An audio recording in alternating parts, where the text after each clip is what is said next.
I'll start now. Welcome to the City of West Hollywood's first annual Pet Week. I'm Mayor Lauren Meister, and I'm joined by Mayor Pro Tem Sepi Shyne, and we're here to moderate this wonderful panel. As you may know, the City of West Hollywood is one of the most pet-friendly cities in the country. West Hollywood was the first city to refer to pet owners as pet guardians, to prohibit declawing, to ban fur sales, to place strict requirements on grooming facilities, and to prohibit residential evictions based on the presence of companion animals during the pandemic. And I see, before I pass the baton to Mayor Pro Tem Shyne, I see we have Councilmember Horvath here. Would you like to say a few words? Thank you very much, Mayor. I also have a special guest here. Hi, everyone. John Heilman is here with us. We're over at the Volunteer Awards as well, and we just wanted to give a special welcome and thank you to everyone participating this week.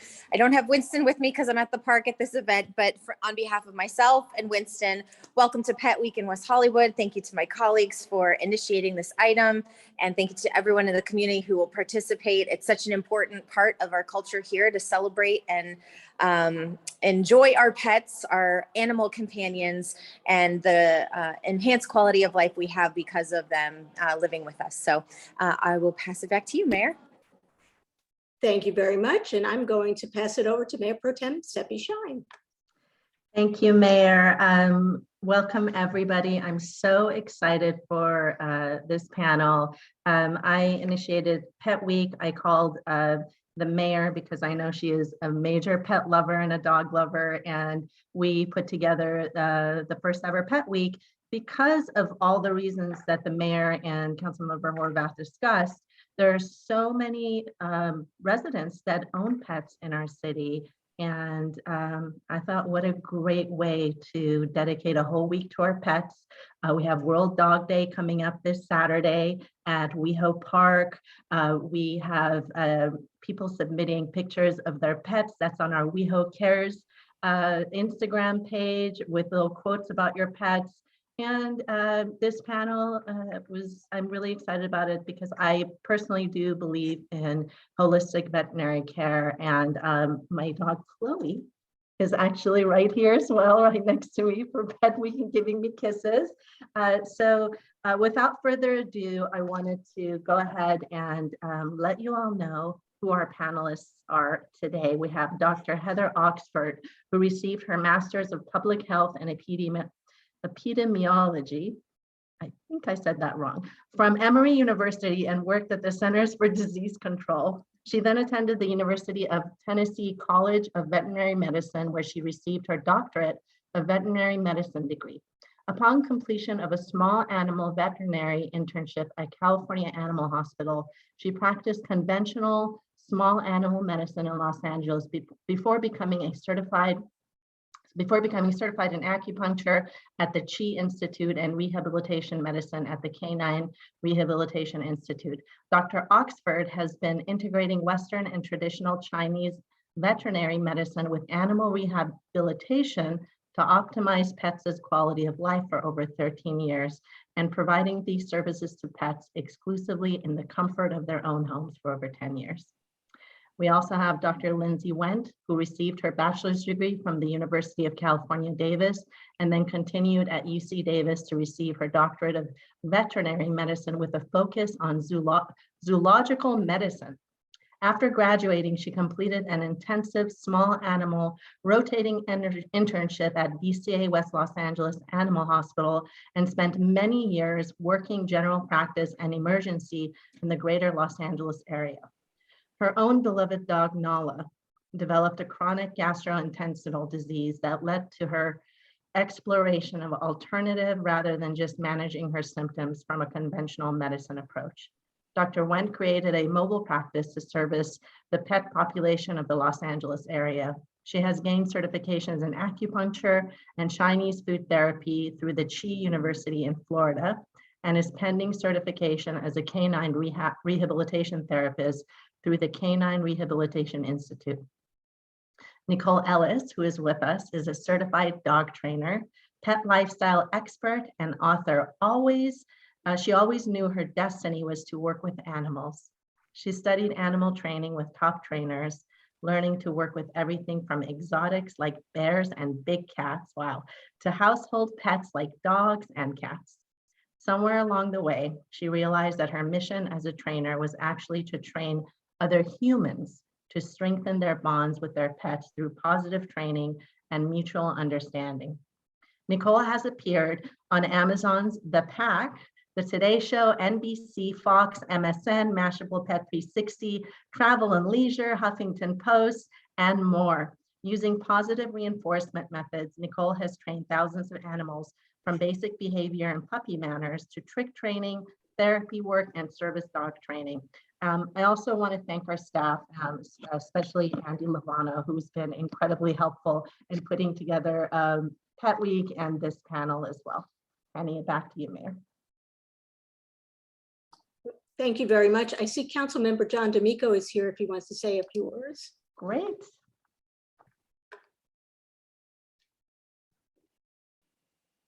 Oh, I'm sorry, it's Councilmember John Erickson. I just saw the John. Oh. Sorry, Councilmember Erickson. Do you want to say a few words? Or not? He may be on he may not hear you. Okay, well, we are just going to move on then. Let's, Mayor Pro Tem, did you want to start with Sure. about general Yes. veterinary care? Great. Thank you. So this question, to start us off, is for Dr. Oxford and Dr. Wendt. For people who may not be familiar with holistic veterinary care, could you please give us an overview? How does it differ in terms of training for the vet and care options for pets compared to traditional veterinary training? Let's start with that. And I'm just going to call on Dr. Wendt first. Okay, well, first of all, thank you for having us and hosting this. I'm very excited to be spreading the information and the possibilities of what are out there in terms of, you know, veterinary care in general, especially in the Los Angeles area. So holistic medicine, I think, means something a little bit different to all of us. It's not a very well-defined term, but the way that I look at it is truly treating the pet as a whole. So not just focusing on the disease or the symptoms that are presented, but looking for the underlying foundational causes as to why those are there. Also looking for other things that we can start instituting to prevent disease as well, whether those are things that are connected to the initial presenting complaint or things that we worry about because of the breed or the lifestyle that the pet is living. Thank you so much. Dr. Oxford, did you want to add anything? Yeah, I agree. Well, first of all, I'd like to thank you for having me, and I'm so grateful to be part of this and to be around West Hollywood, the most pet-friendly city in the country. Yeah, I think I completely agree that holistic care can take on a lot of different meanings for different people, but it is really looking at the whole individual, whether it's human or animal, and you know, looking at prevention and truly thinking in terms of cause and effect, not just trying to treat the effect. And yeah, and just trying to maximize quality of life and longevity and health span. So yeah. Great. And this is pretty extraordinary because compared to the human medical field, veterinary care is fairly new, right? It's not, when did veterinary care really start? Well, I think that probably originally it started more in a livestock animal sort of field or kind of viewpoint, if you will, because they were animals for purpose that were either working to support the communities they lived in or providing, you know, food in either direct or indirect ways to the communities in which they were residing in as well. But in general, I think one thing that a lot of people are surprised about is in veterinary medicine, we offer almost everything at this point that is offered in human medicine. So from bone marrow transplants, chemotherapy, valvular transplants within hearts, I mean, everything's a possibility. So it's really, like Heather was saying, it's what is best for the individual animal and for their family. Amazing. So there are a few holistic care remedies that you focus on. Could you provide more information on these remedies and what would be most beneficial, such as acupuncture, laser, massage therapy, food therapy, and integrative medicine. In other words, what I want our audience to take away is, I have a cat and they have kidney disease. Would this help? Or if they have joint pain, would that help? How does someone know to come to either of you for the specific holistic care that you provide, and what would be good for their pet? Well, I think being in LA, I think a lot of these treatment modalities are more mainstream than in other parts of the country. So I think a lot of people are familiar with acupuncture already, whether it's for themselves or hearing it from others. But acupuncture can really help with truly any functional disease. So any dysfunction, gastrointestinal disorders, anxiety, anything inflammatory, painful conditions, acupuncture can really help with all of those. I don't know if you want to add anything, Lindsey, to that. I think the biggest misconception, like pretty much what Heather was saying, is most people think of acupuncture and they think of pain relief and arthritis. Like they don't really understand that I've used it to treat allergies that are not responsive to Western medications, definitely a lot of anxiety related issues or diseases as well. It goes hand in hand with a lot of the other things that are both on the Western side and also on the more holistic side. So everything truly, which is why I love the term integrative, is they really do integrate in together. They help support each other. They help elevate the responses to other treatment and therapies that are being instituted as well.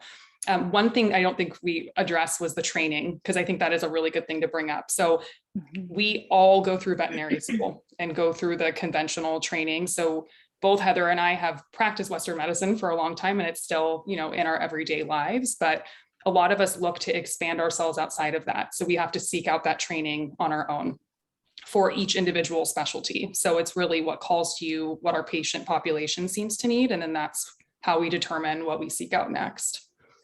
So I'm going to bring up a sort of a controversial topic that is difficult to talk to with vets that don't practice holistic care.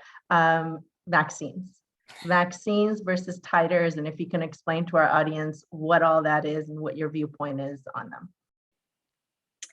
them. Well, I think that there is a very fundamental place for vaccines, and I think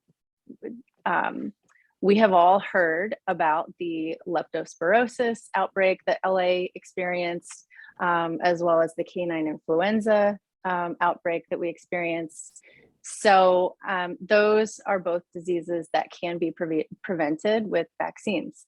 So I think vaccines can really help to protect us and our pets. And I think, there is something to be said for over vaccinating. We never want to, just wallop our pets with a bunch of vaccines like all at once. I think it's always better for the immune system to, give a single vaccine, let that take for a few weeks before, potentially doing another one. And I think that's best for, our own bodies as well. So the titers, that's a blood test that you can have done for your pet. And that just checks for antibody titers to the vaccines that your pets have previously had. And so many pets for various infectious diseases, many pets actually have sufficient antibody titers. And so they wouldn't, necessarily need to have a booster for any, particular disease. So I think it's a great option to go for, especially for older pets where we know that they've had multiple vaccines throughout their life.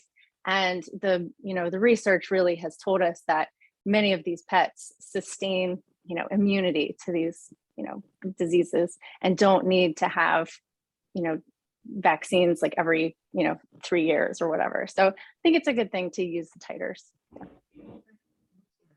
And is it true that the same dose of vaccine is given to a big dog versus a small dog?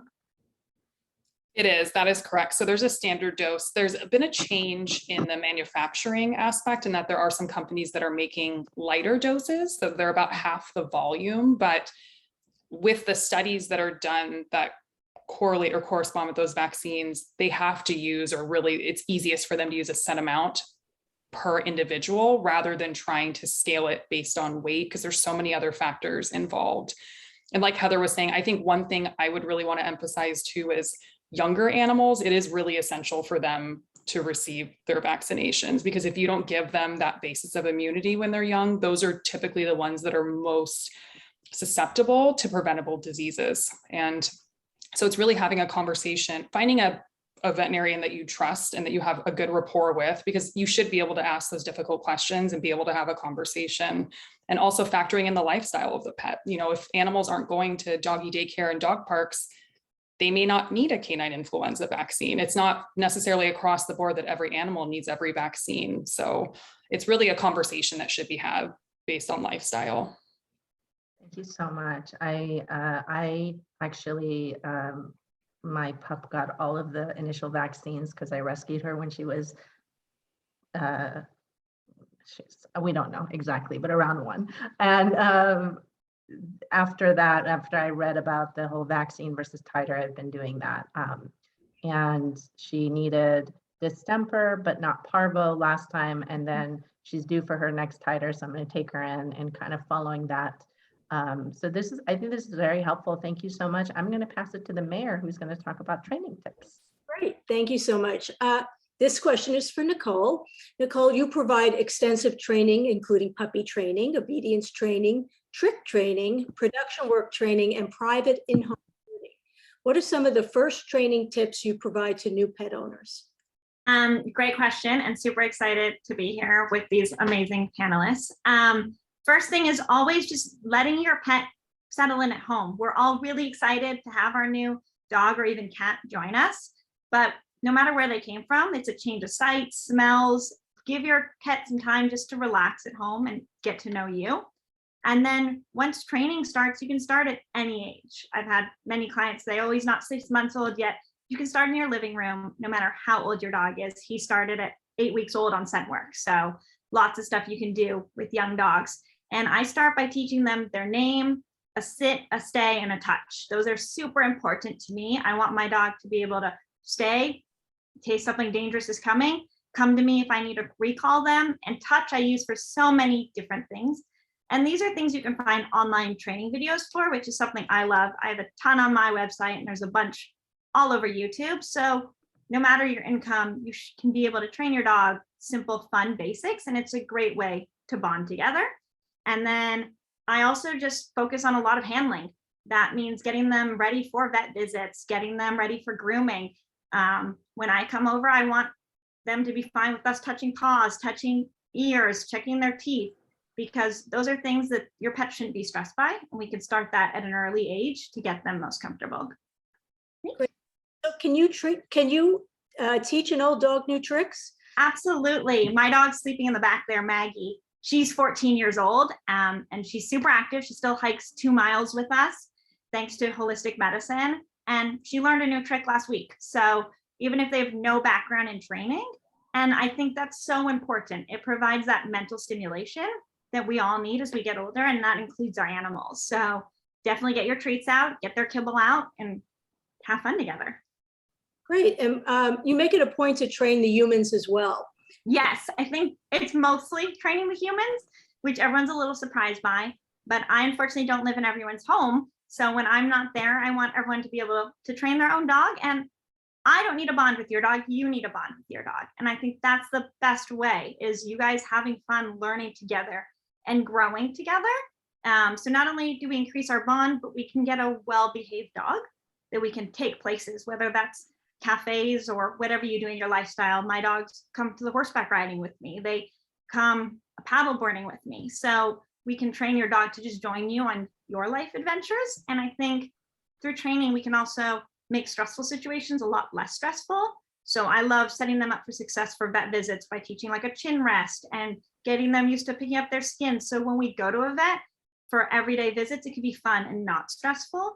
And that means if they do get sick or hurt, God forbid, that situation is going to be less stressful on them. And that's going to help them heal and recover. And it's also going to make taking care of them for the veterinary team a lot easier if your pet's not stressed and is used to being handled and loved on. Right. And have you trained any of the dogs to do where they press the button to learn more? My own dog does it. He's obsessed with his hungry button, which can be quite funny, but he knows probably about 15 buttons now and loves to communicate. And then on our Amazon show, I trained Josh from Dogue in West Hollywood, the dog grooming salon's dog, who's on our Amazon show together. But he loves to talk and loves to communicate with what he wants and tells us when he's done and when he wants to go outside and tells us when he wants his training toys. And it's a whole new world and it's fascinating. And people are always surprised when they come over and he's hitting buttons. That's so exciting. I actually just got them and I have four buttons. And the only thing that I've been able to do is get one of my dogs to press down on the "I love you," but then she grabbed it and wanted to chew on it. So we haven't really gotten there yet, but we're working on it. It's a work in progress. Pairing it with things your dog understands is really important, and that could be confusing. So if your dog communicates to you when he wants to play fetch, a fetch button would be great. If your dog likes to sit at the door when he wants to go outside to go potty, an outside button. So he loves to tell me when it's dinner time. He's decided his dinner time's 3:58 every day. So his dinner button was the first button I did. And that makes it really easy because they kind of understand that language and they know how to communicate it. And from there, you just keep on growing your language together. Well, I'll be working on it. That's Mayor Pro Tem? Great. That's so cute. Maybe the "I love you" can be food. I Yes. love you, food. Give me food, Mom. So I'm going to talk about nutrition and herbal supplements. And Dr. Wendt, let's start with you again. What role does nutrition and supplements, both dietary and herbal, play in holistic care? Yeah, so I would say nutrition is the basis of prevention, treatment. I mean, it's the thing that we truly are giving our animals regardless every single day. So making intentional choices on what we're offering them, to me, is really key. And there's a lot of different ways of approaching it. You know, I myself focus on more whole food, fresh food diets. So that's what most of my clients are utilizing, but also there are other things that are available because not everyone has, and I understand that not everyone has time to cook for their dogs as it is time consuming. So there are a lot of options that are commercially available that are fantastic. And a lot of times it's really knowing individually what the animal needs, whether that's what issues they currently have. You know, in general, obesity is a huge issue that we deal with in the veterinary field, you know, and I know it's an issue for all organisms, but especially for a lot of our dogs and cats. So knowing that that constant state of inflammation makes them more predisposed to cancer and certain other diseases, and just talking through what things we can change at home to either, you know, adding in supplements, increasing walks and other exercises. And a lot of times it's like Nicole was saying, training the humans. You know, a lot of us equate love with food, but you also have to understand you need to make very wise choices when you're giving treats. And it's easy to replace, like, you know, fresh carrots, fresh vegetables, even fruits. They make really great treats. They're lower in calories. It's still something fun and exciting, but it can help to offset a lot of those kind of more calorically dense things that a lot of us instantly will reach to or reach for. What is maybe 2 or 3 fruit suggestions that you have? Yeah, so blueberries are a great one. They're anti-cancer, they're nice and small. Some dogs, the consistency can kind of be interesting for them at first, like the skin versus the pulpy metal. I also really like strawberries. So on the Chinese food therapy side, strawberries are actually very helpful for animals that may get angry in certain situations. So it helps with what's called liver qi stagnation. So my rule of thumb is whenever you're introducing anything new, just introduce one new thing at a time, wait at least a week before you try something new so that you can monitor their response. I'm also a huge proponent of diaries, whether that's a note in your phone or actual physical written notebook, to keep track of the things that your animal has tried and liked, you know, had any kind of stomach upset from. And that also helps your veterinarian. So, you know, 2 years down the line, you can say, these are the foods we've used before and they've worked well, or this has had some sort of, you know, negative reaction or response. And especially now with the trends in the pet food industry, because there are a lot of shortages and things that are happening. So people have to learn to be a little bit more flexible with what they're providing. But to go back to the other fruits, bananas are another good one. Apples, just watch out for the seeds and just small amounts, you know. I got all three. I'm doing good over here. Perfect. Or Chloe's doing good over here. There you go. Dr. Oxford, did you want to add anything? Sure. I would just say that, you know, food is medicine. Food is medicine for all of us. And so we really have to be mindful of what we're eating.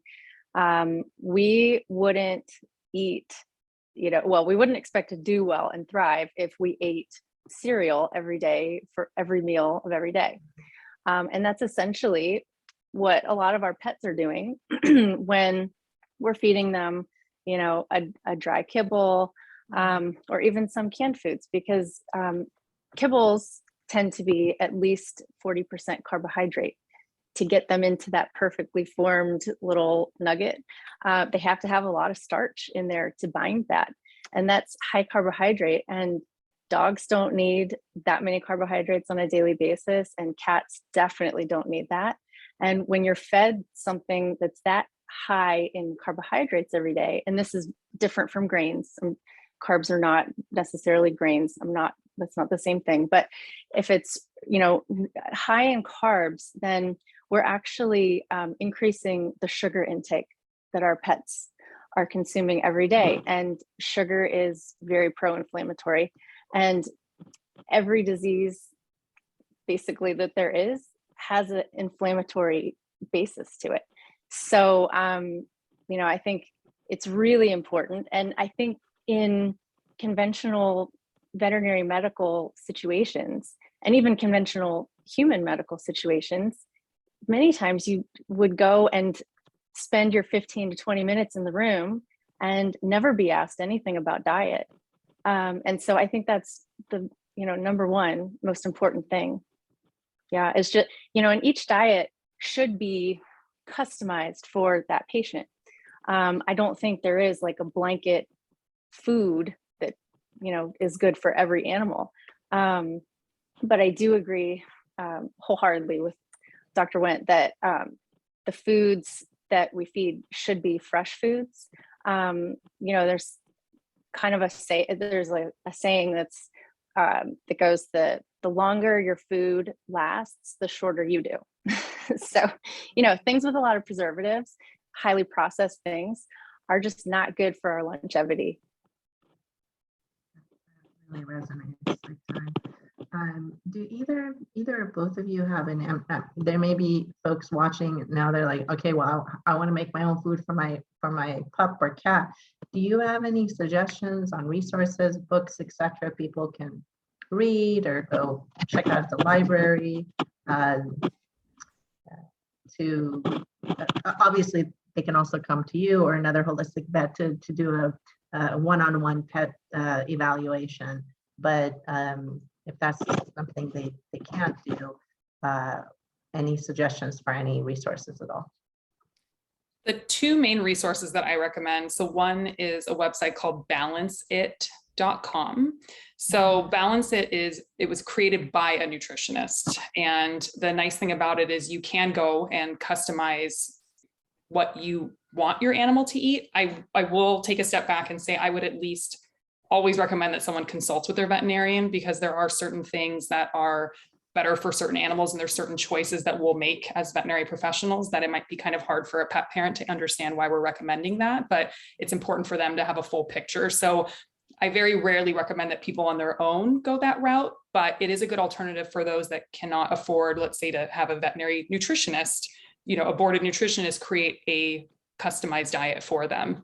And that same Balance It. So the website itself is a free resource, but they also sell the supplement that you would add in to create an actual balanced diet. So all the trace minerals and, you know, things that are harder to add into the diet with ingredients individually. So I think that's a great resource.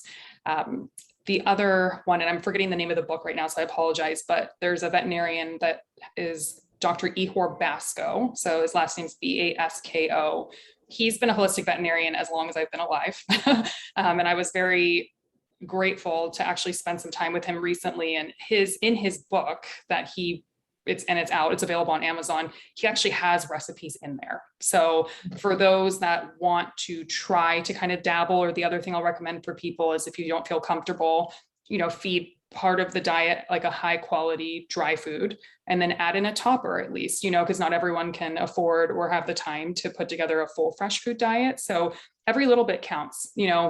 There's recipes for smoothies, kale and things like that you'll mix together and add into the kibble. There's really a lot of great options out there. So I would say those are my two top. Amazing. My mind is spinning right now on what kind of little smoothie I can make for Chloe's kale smoothie. We're going to both have one. This is great. All right, so Mayor Meister is going to go next. I see a question from the audience. A holistic doctor informed me that chicken wasn't good for dogs. He suggested to cook turkey or beef. Do you have any thoughts about that? Heather, I'll let you go first. Turkey, turkey is grossly overused in pet foods, and it represents about 10% of food allergies. So 10% of dogs have a intolerance to chicken. So it can cause some issues, skin related issues, ear infections that are chronic and recurrent, loose stools. And it's hard when pets are on a commercial diet, because many times the kibble, the label on the kibble bag or the can might not actually even list that the food actually does in fact have chicken or chicken byproducts, which are going to trigger that pet. So chicken does, carry some issues. And from a Chinese medical perspective, chicken is warming. And for many pets, we don't want them to have that warming energy.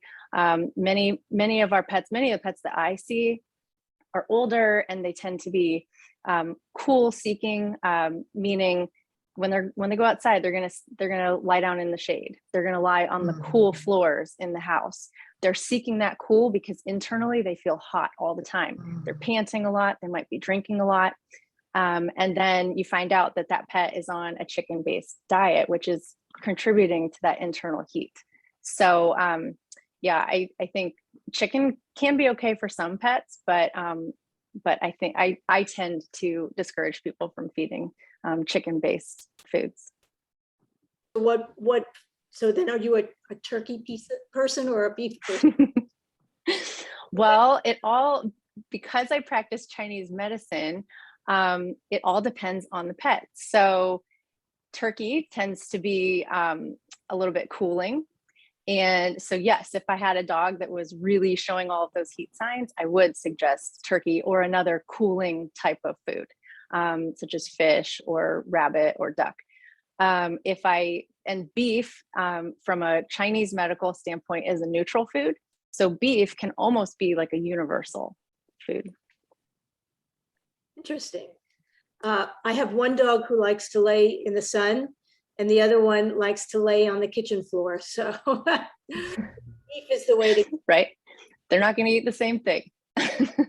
Adding to what Dr. Wendt said is each dog's individual. There's no right food. And so for my own dogs, he cannot eat beef for the life of him. He will get extremely itchy. He'll get hot spots, and she can't do chicken. My dogs are on completely different diets. And I learned a lot of this through a diary where I fed them individual protein, and I tracked it for 2 weeks, and I was able to see itching increase, itching decrease. I actually used a GPS collar on my dogs that tracked itching so I could get informed, but I was able to clearly see, after I started chicken, her stool wasn't as good. She's not feeling as energetic. So like you said, I think it's important that it's not really one fits all, and knowing your dog is so important, and being able to clearly not give treats during that time and really see the difference it can make.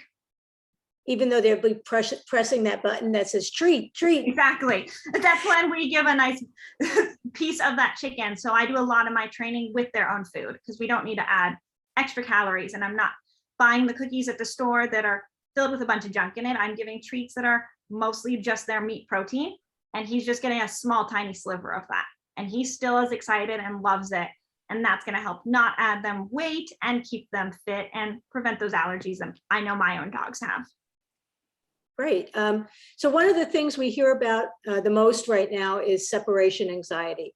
A lot of people adopted new pets during the pandemic and were home most of the day. And now people are going back to the office, they're traveling, or they're not home as often, or they're, they're just, doing what they did before. They're facing challenges with separation anxiety. So this question's for everyone. What are some of your best tools to help ease separation anxiety for animals and for pet owners? And also, does it differ depending on the age or life stage of the animal?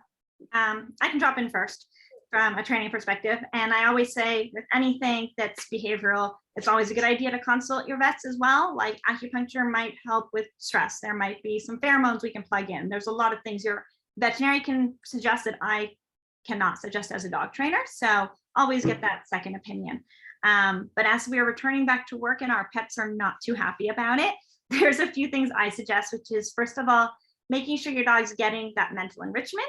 What that means is training time, puzzle toys, those are things that make them think. And I hear a lot of time, oh, he went for a walk. And often walking, they're just walking. They're not thinking or focusing unless you're doing a really working walk, which most people aren't. So let's help tire our dogs out for that day when we're leaving. Next is starting your schedule ahead of time. If you know you're going back to work in a month, try to help your pet get on their routine now. Dogs love routines. So if you know you're gonna have to get up at 7 a.m., start getting up at 7 a.m. now, help getting his food schedule back on where it's gonna be. And while it might be a little bit of a headache for you, it's gonna be less changes for your dog when you return to work. And all those changes can just add additional stress.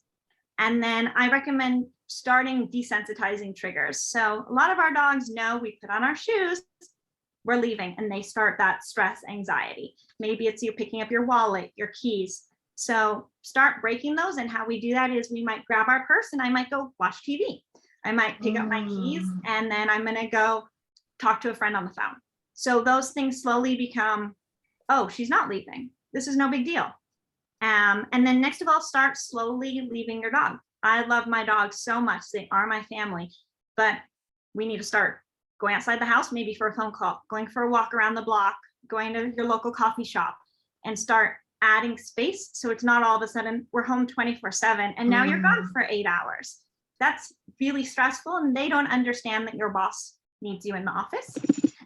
And if you have a dog that's stressed, you might want to consider having a dog walker come during the day or going to a doggy daycare to help ease you in. And if so, you can start having that dog walker come while you're still even home so that they're used to this new familiar person and it becomes a trusted person in your family circle. Those are my top tips, which is, I know a lot for some people, but the earlier you can start, just prepare. Dr. Oxford, do you have any thoughts? I loved everything that Nicole said. I think the desensitization is key, trying to just incrementally build that pet back up. Maybe it's like 5-minute increments every day. Maybe you're building like 5 minutes of being outside of the house, like day by day. But I would just say that, and I think like for the majority of pets, these tools are going to be sufficient for helping to resolve the anxiety issue. But I think in the small percentage of pets that have a really severe anxiety response, I think in those cases, I mean, this is kind of the benefit of practicing integrative medicine. So you can still pull a little bit of Western medicine.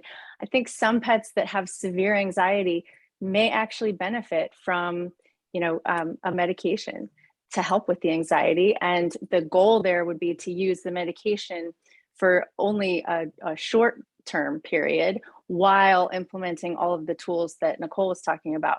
And sometimes that can make the desensitization period more successful. And then you're able to wean the pet off of the medication and, they go about their life with less stress. Dr. Wendt? I would also say I agree with Heather completely and Nicole. Those tips were absolutely perfect. I think that's a wonderful rundown just for people to have a global understanding of what the goal really is.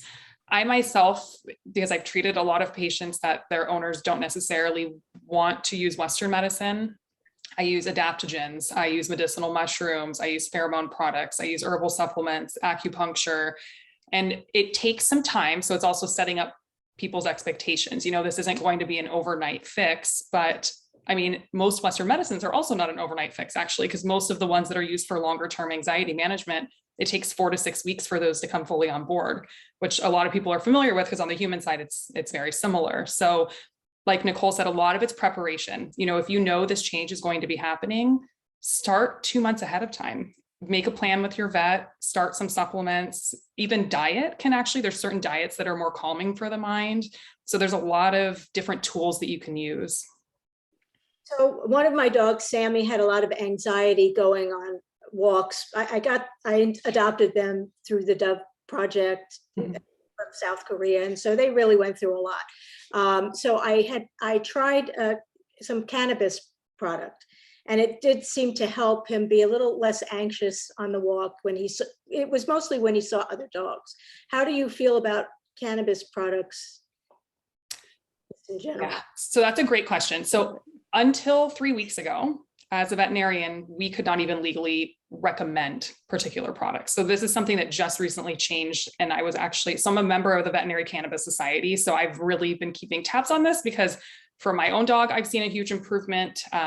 For my family members' dogs, because I wasn't able to recommend it out to other, of any of my clients at that point. But I think that there's a great place for CBD and other cannabinoid, or really other cannabis-like products, because it's not just CBD. There's CBG, there's mixtures where you have hemp, and I'm talking hemp derived, not marijuana derived, because there's a big distinction there. So we're still just on the hemp derived in terms of what recommendations we can make, but combining that with a lot of the other tools, herbal wise, and even on the Western herbal side, that combination of things is so synergistic, it can be quite successful. I think the problem is a lot of people rely on just CBD by itself. And while sometimes that's enough, oftentimes it's not. So it's really a combination of all the factors together, but it's very helpful for anxiety. It's helpful for pain. CBG is great for muscle relaxation. So there's a lot of different ways for us to start instituting it into the everyday care for our kiddos. Great. Anyone else on that, on cannabis? Yeah, I'm a proponent of cannabis, and I would just stress the point that prior to the the legislation allowing us to actually talk to our clients about it now, a lot of people were going to human dispensaries and picking up something that someone at the store was recommending and saying, oh, this would be great for your dog. And that can be incredibly dangerous because these things are not dosed for dogs unless you get a specific product that has been designed for dogs. And so now you can talk to your vet, you can talk to your holistic vet about good options for cannabis. And whenever selecting a cannabis product, you always have to make sure that the product has a certificate of analysis, which tells you the quality control.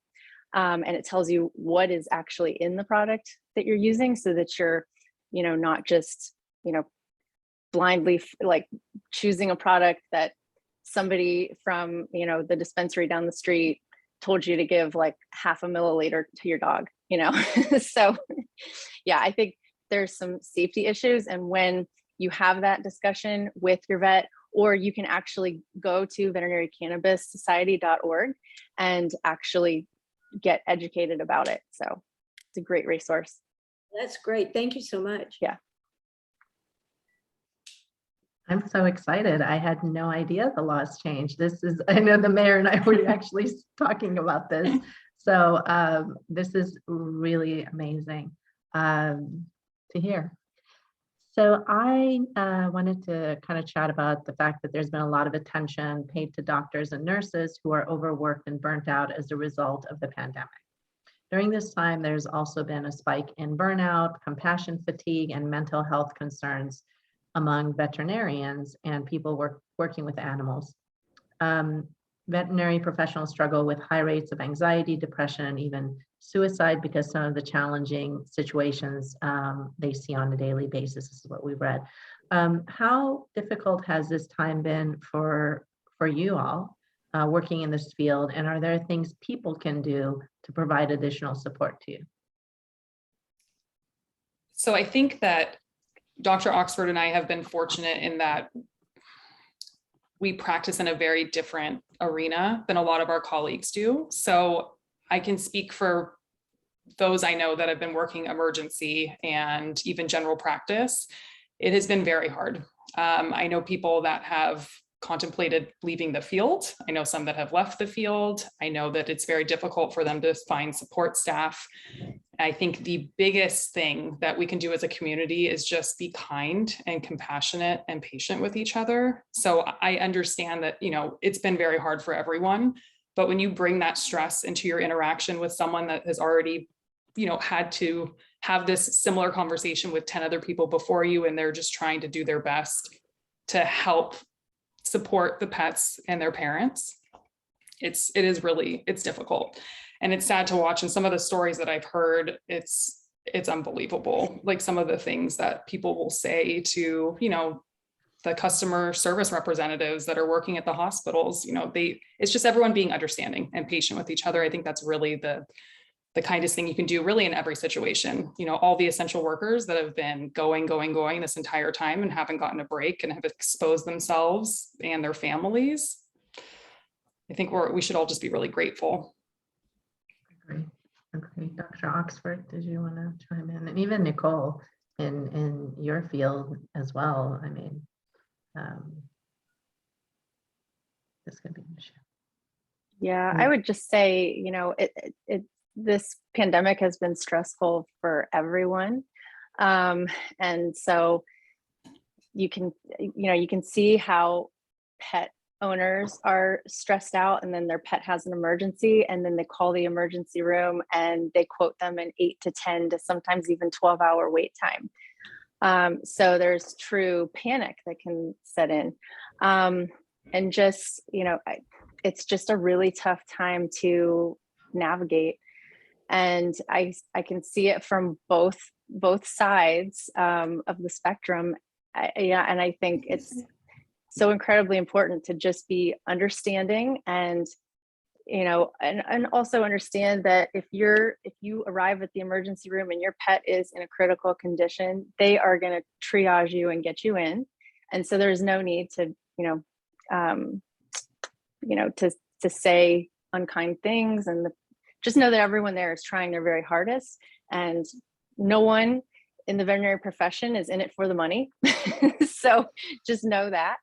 And so I think just everybody, you know, understanding and trying to pull together through this to work together and support everyone. Completely agree. I think there's a lot of frustration. And I'd say the best thing to come out from the pandemic, if we were to pick one thing, is that a lot of dogs got homes. Mm-hmm. But that's also a lot of stress on everybody in the pet industry. So if you do need something, I say plan ahead. If you have a trip coming up, try to find your pet sitter ahead of time. Try to make sure your dog's vaccinations are taken care of well in advance, because the wait times to get into veterinarians are extreme. I faced it, and that's not because they don't care. It's not because I don't care. It's just because there's a huge influx of new pet owners, and also a lot of people leaving the pet space. And I think a lot of people come with frustrations. I've had people want to board their dog for training and are upset. And I'm like, I'm booked up. It's nothing against you guys. It's how it is. So the more we can be compassionate and understanding and plan is really huge. And then hopefully we can avoid emergencies or dog training situations. There's so much we can do, I think, from a planning perspective. And like you guys said, if it is an emergency, they'll rush your dog in. I have had friends that have unfortunately been in that case, and don't worry, they'll be seeing he had an allergic reaction. I had a long wait. That's okay. My dogs are really taken care of at the vet, and they make sure everyone's well seen. So I'd say plan it out and just be kind and respectful and show gratitude, because I think it goes a really long way, and a lot of work goes into working in the animal field, and we do it because we love animals. So just being compassionate of everyone helps. One other little comment I just wanted to mention, which I think we've all touched on, but I don't think many people understand this. I was working at a nonprofit during the beginning of COVID. So I saw animals literally in a good way leaving faster than we could bring them in from other rescues.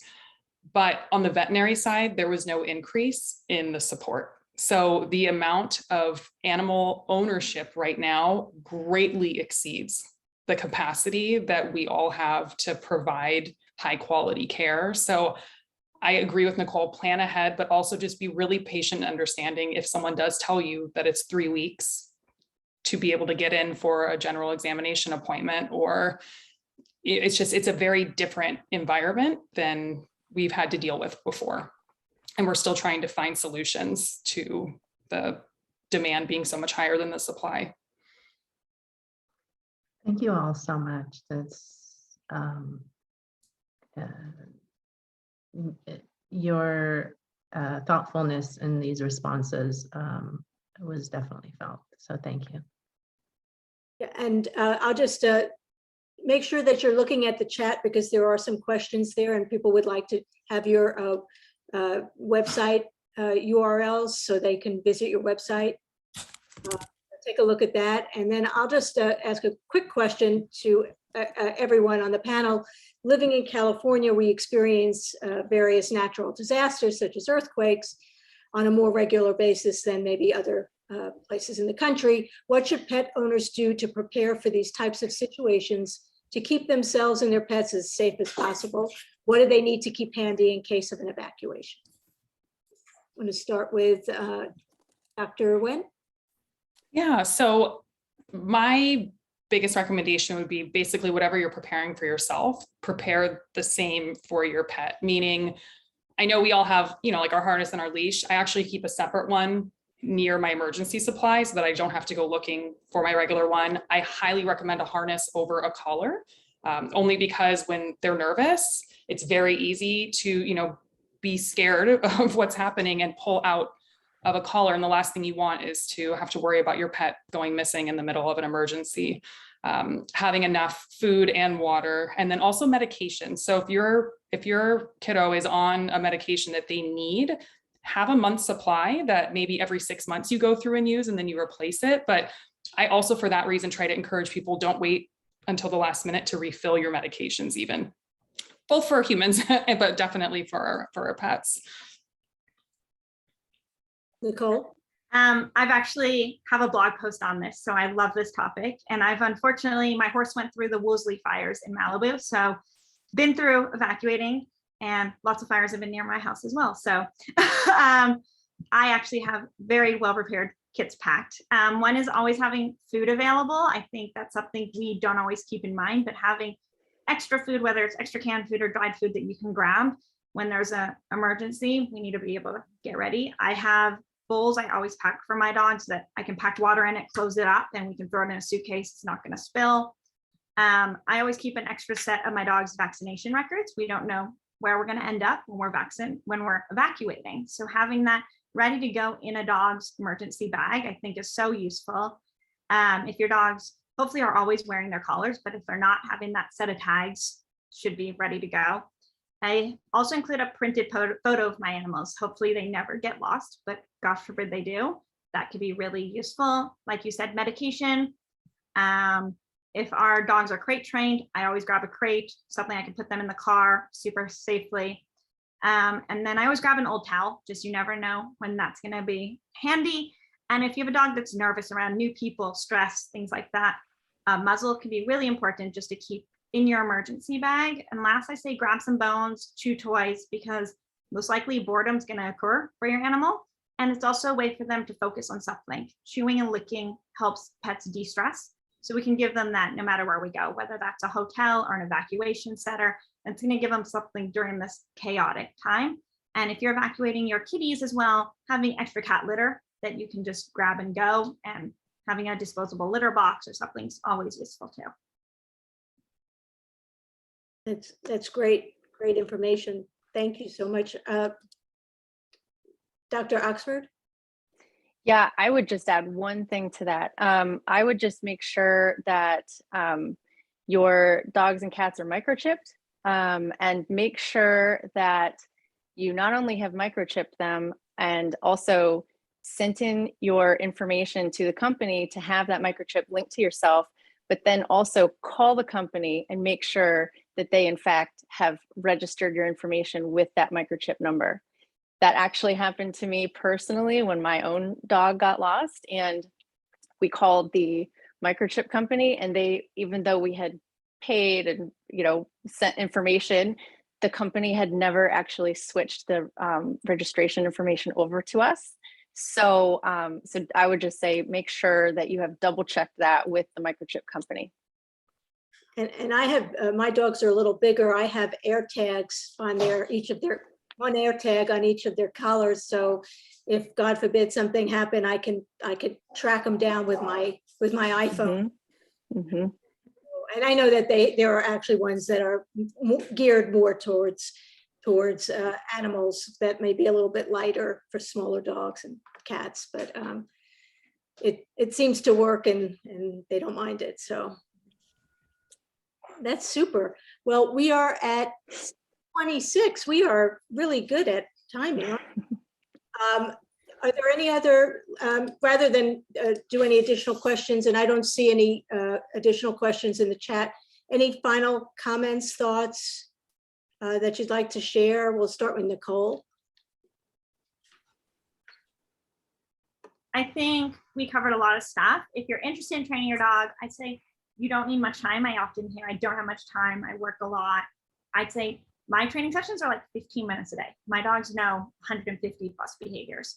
So it doesn't take much. We start at 5 minutes a day and keep it super fun and quick. And that way they want to do more, we want to do more. And it's amazing what a dog can learn when we just spend a little bit of time together. And I think getting them ready for vet care and everything is just so important and often overlooked. Number Dr. Oxford? Yeah, I would just say from a holistic standpoint, I think the number one thing that we can all do is try to just optimize our pets' diets. And I know, you know, it can mean that you're paying a little bit more for better quality food, but I think it definitely pays you back in the long run when your pet maybe doesn't develop all the diseases that it otherwise might have. And so I think it's a very good investment for the longevity and happiness of your pet. Great. Dr. Wendt? Yeah, so along the lines with holistic, because I know this isn't something we touched on, but something I always like to just make people aware of, especially if they're adopting or, you know, bringing a younger animal to the house, is just the idea of pet insurance.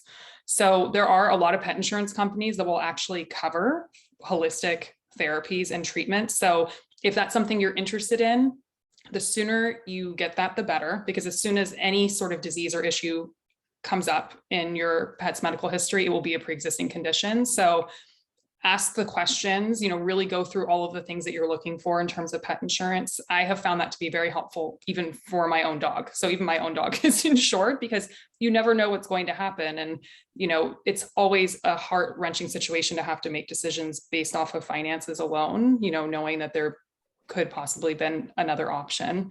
And then in general, I mean, I agree with Heather. I think food is so important, and even the smallest little changes, you know, like I mentioned, like you may not be able to switch to a complete fresh food diet, but just start integrating in some vegetables and cycling through. I'm a huge proponent of not feeding the same thing constantly, but you also need to, when you're changing foods, do so with the acknowledgement that with any change, you need to monitor for a response, because a lot of times that will give you an indication of what your pet thrives on and what may be a little bit more of a challenge. And like Nicole presented, and she worked through it perfectly, that's the approach that we should all be taking, is what kind of responses are they having when I'm making these changes?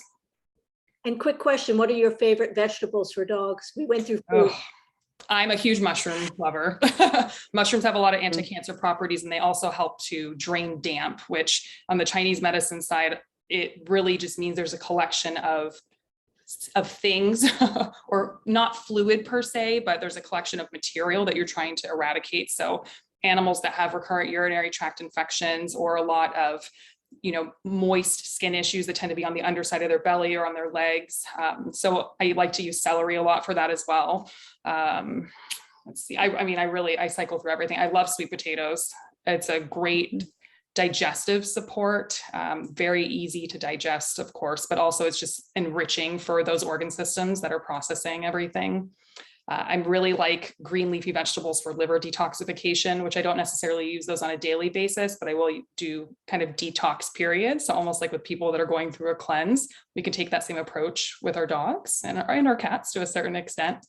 And I love beef. So I'm a big grass-fed beef person because the omega profile is very different. And when you can, I'm a huge proponent of choosing organic if you're able to. I know it's not an option for everyone, but I think especially for our pets when they're living shorter lifespans, that constant exposure to pesticides and glyphosate in particular can be very, very detrimental to their health. So those are my big ones. To add to that, I think that's all amazing. And I know the mayor discussed doing smoothies. One of my dogs, his favorite sound, the brown one that was here a second ago, is the blender. Because when we make ourselves smoothies, which we just basically put frozen fruit in our own human smoothies, is he gets a little bit of it too. And he's not a dog that likes to eat fruit. I could put in his bowl, he would not eat it, but he absolutely loves smoothies. So definitely playing around with different ways of giving it can help.